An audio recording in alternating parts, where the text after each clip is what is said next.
Անցած անգամ խոսացինք կինետիկ քանդակների մասին, որը շարժվող արվեստի մասին է։ Հիշատակեցինք Դյուշանին, Կալդենին, բայց կար մի մարդ, ով այդ գաղափարը դարձրեց բոլորովին նոր կենսաձև։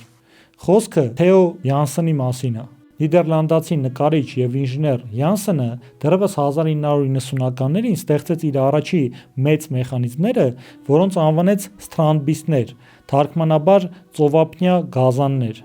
Սթրամբիստները ոչ թե պարզապես մեքենաներ են, այլև նոր արհեստական կենսաձև։ Նրանք պատրաստված են ամենապարզ նյութերից, պլաստիկ խողովակներից եւ կապող դետալներից։ Նրանց շարժումը անհավատալի է։ Նրանք քայլում են լողափով բացառապես քամու էներգիան օգտագործելով։ Ոչ մի շարժիչ, ոչ մի էլեկտրականություն։ Այստեղ արվեստը լրիվությամբ միախառնվում է ինժեներիայի հետ։ Սթրամբիստների շարժման հիմնական գաղտնիքը Յանսենի մեխանիզմն է։ Յանսենը տարիներ շարունակ փորձերի միջոցով գտել է մաթեմատիկական ճշգրիտ հարաբերակցություն 11 տարր, որոնք միմյանց կապված են, որը պտտվող շարժումը վերածվում է քայլքի իդեալական գրեթե օրգանական շարժման։ Այս մեխանիզմը թույլ է տալիս քանդակին շատ սահուն քայլել անհարթ ավազի վրայով, սինխրոն։ Յանսենը այս գործընթացը անվանում է էվոլյուցիա։ Իր ստեղծագործությունները բաժանել է տարբեր կենսաբանական դարաշրջանների,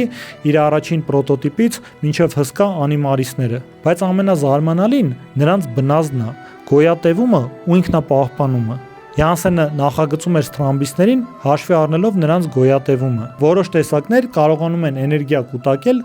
պահելով իրենց պլաստմասե ստամոքսներում,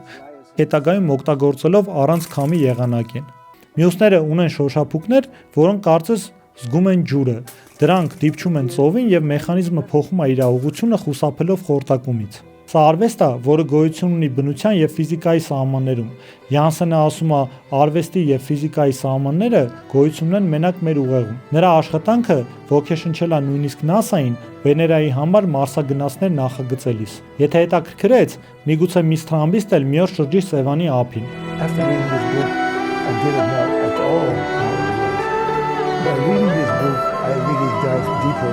in the evolution theory. During the years, I got so much more intrigued by the evolution.